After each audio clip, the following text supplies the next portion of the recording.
Halo, assalamualaikum warahmatullahi wabarakatuh. Salam persaudaraan bagi dulur-dulurku persaudaraan sejati Trate dimanapun tempatnya. Pada kali ini saya mengajak dulur-dulur semua untuk belajar bersama, sharing, tukar kaweruh. Apabila nanti ada kekeliruan dari saya mohon maaf sebesar-besarnya karena tidak ada manusia yang sempurna di dunia ini. Nanti kalau dulur-dulur mempunyai pendapat lain, monggo saya persilahkan untuk mengutarakan pendapatnya. Karena apa? Karena di sini saya ingin mengajak saudara-saudara semua untuk sharing, belajar bersama menurut kepercayaan dan pendapat kita masing-masing. Karena apa? Karena tujuan organisasi kita itu sudah jelas, mendidik dan mengajari manusia berbudi luhur, tahu benar dan salah, serta bertakwa kepada Tuhan Yang Maha Esa. Sebagai anggota persaudaraan sejati Trate, kita harus tahu benar dan salah. Kita harus tahu benar dan salah berdasarkan dengan fakta-fakta yang terjadi. Seperti itu. Kali ini kita akan belajar berdiskusi tentang polemik yang terjadi sekarang. Karena apa? Karena banyak sekali dulur-dulur yang belum tahu dan banyak sekali dulur-dulur yang salah paham tentang polemik yang terjadi sekarang ini. Seperti ada dua pengurusan, yang satu pusat di Jogja, Jakarta, yang satu pusat di Madiun. Terus kemarin yang baru viral itu adalah katanya logonya baru, logo plus lukisan katanya. Nah, nanti kita bahas di sini bersama-sama. Langsung saja kita masuk ke pembahasan yang pertama. Di depan saya ini sudah ada buku ADART, Anggaran Dasar dan Anggaran Rumah Tangga Persaudaraan Sejati Trate tahun 2016. Kenapa ada buku ADART? Karena ADART ini yang mengatur jalannya organisasi kita. Ini ibarat di negara kita, negara Indonesia itu adalah Undang-Undang Dasar 45 yang mengatur jalannya pemerintahan. Langsung saja, karena apa? Karena organisasi kita itu sebenarnya itu tidak ada dua kepengurusan. Yang sah menurut ajaran dan menurut hukum itu cuma ada satu, yakni organisasi yang diketuai oleh Kang Mas Insinyur Muhammad Taufik SH MSc. Kenapa saya bilang seperti itu? Karena yang biasa kita sebut P16 gitu aja. P16 itu sah menurut ajaran. Kenapa kok menurut ajaran? Kan banyak yang bilang P16 itu pusatnya Jogja dan Jakarta, JJ katanya. Nah, kita bahas dengan buku ADART tahun 2016 ini. Kita langsung masuk ke pusat. Nah, kita bahas pusat dulu. Pusat organisasi Persaudaraan Sejati Trate itu di Madiun, Jawa Timur. Tidak ada yang istilahnya P16 itu pusatnya mau dipindah di Jogja, di Jakarta. Itu enggak ada ya. Karena apa? Karena di sini jelas di buku pedoman ADART ini jelas bahwa pusat PSHT itu di Madiun. Seperti di sini disebutkan di bab 11. Ya, ini juga ada Anggaran Dasar Persaudaraan Sejati Trate tahun 2016 pusat Madiun. Nah, di sini tidak ada kata-kata pusat JJ, itu enggak ada. Pusatnya tetap di Madiun. Berdasarkan bab 11 halaman 13. Langsung saja kita masuk ke halaman 14. Nah, ini. Nama dan kedudukan pasal 2. Nama organisasi dan pendirian. 1. Organisasi ini bernama Persaudaraan Sejati Trate. Untuk selanjutnya disebut SH Trate. Poin 2. SH Trate didirikan pada tahun 1922 di Desa Pilangbangau, Madiun untuk jangka waktu yang tidak terbatas. Pasal 3. Kedudukan organisasi SH-Trate berkedudukan dan berpusat di Kota Madiun, Provinsi Jawa Timur, Indonesia. Nah, di sini jelas kalau PSHT itu pusatnya di Madiun, jadi jangan terlalu mudah dibodohi, jangan terlalu mudah berspekulasi dan hanya berdasarkan katanya P16 Jogja, katanya P16 itu Jakarta. Jangan mudah terprovokasi seperti itu. Kita sebagai warga PSHT itu harus berdewasa menyikapi sebuah masalah berdasarkan fakta-fakta yang terjadi.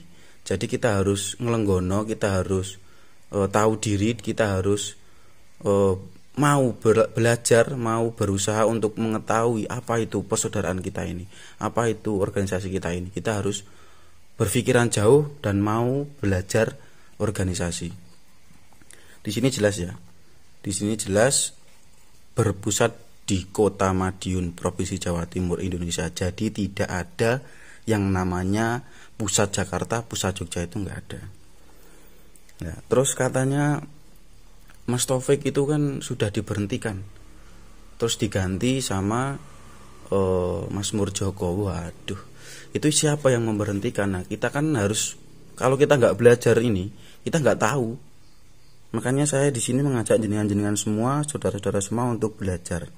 Karena apa? Karena masa bakti pengurus persaudaraan Sejati Trate tahun 2016 itu masa baktinya 5 tahun sampai tahun 2021.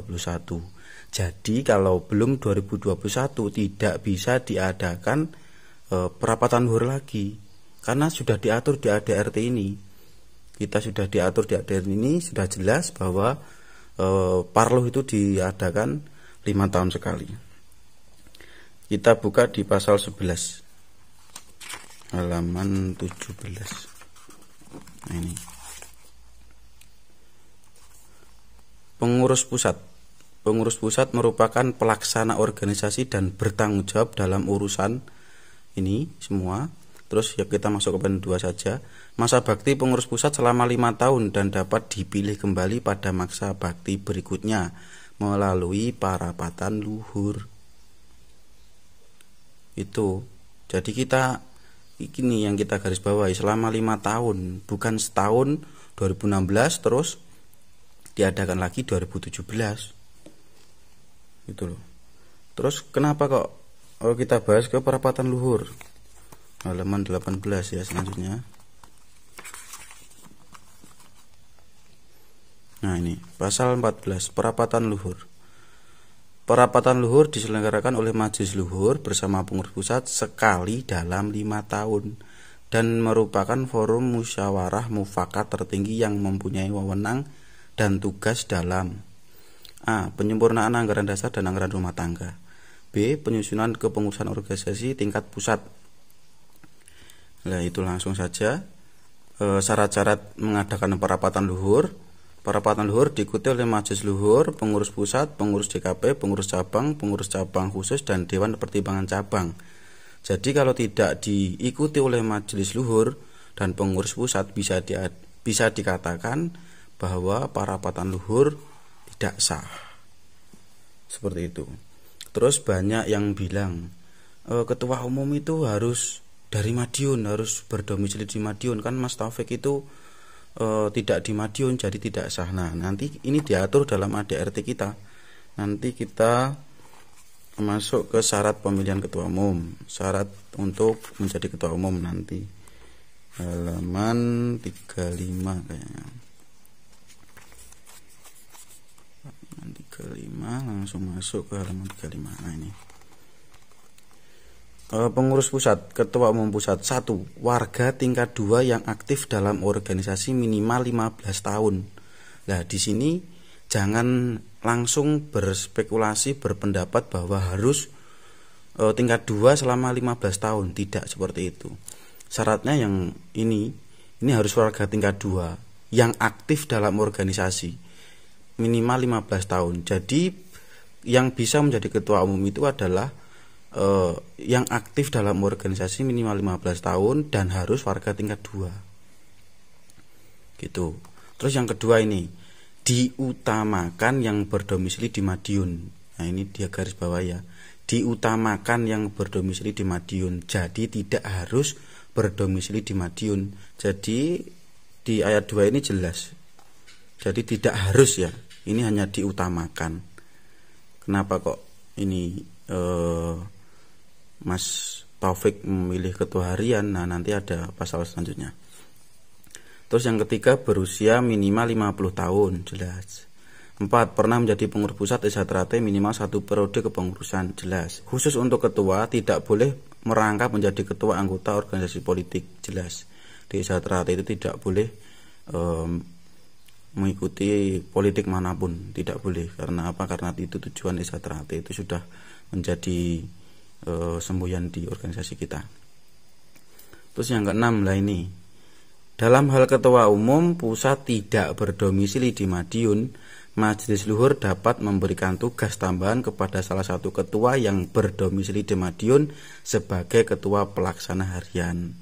Nah, di sini ditunjuklah Kang Mas R. Murjoko sebagai ketua pelaksana harian karena beliaulah yang berdomisili di Madiun. Seperti itu. Saya harap dulur-dulur bisa memahaminya. Terus kita langsung ke halaman 37. Katanya kan banyak yang bilang Mas Taufik itu yang memilih cuma 8 dan Murjoko itu berapa? 103 atau berapa itu. Nah, di sini di ADRT ini itu jelas diatur dalam pemilihan ketua umum itu dilaksanakan dengan cara seperti apa? Apakah dengan cara voting seperti organisasi yang lain banyak-banyakan suara? Oh, tentu saja tidak. Karena apa? Karena organisasi kita itu organisasi yang berbentuk persaudaraan. Jadi tidak ada untuk banyak-banyakan suara, banyak-banyakan yang memilih. Katanya Mas Taufik itu suaranya cuma yang memilih 8, terus Mas Murjoko 100 lebih, itu bagi saya itu tidak untuk menjadi patokan sebagai ketua umum karena ini diatur dalam ADRT kita. Ini langsung saja. Pemilihan pengurus pusat. Pemilihan ketua umum pengurus pusat dilakukan oleh Majelis Luhur yang bertindak selaku formatur dengan memperhatikan usulan peserta parapatan luhur. B. Ketua umum pusat terpilih bersama Majelis Luhur melengkapi susunan pengurus pusat selambat-lambatnya 30 hari setelah parapatan luhur. Yang C. Susunan kepengurusan pengurus pusat menyesuaikan dengan anggaran dasar atau anggaran rumah tangga hasil parapatan luhur. Jadi di sini jelas tidak ada yang mengatur bahwa pemilihan ketua umum di PSHT ini harus banyak yang memilih.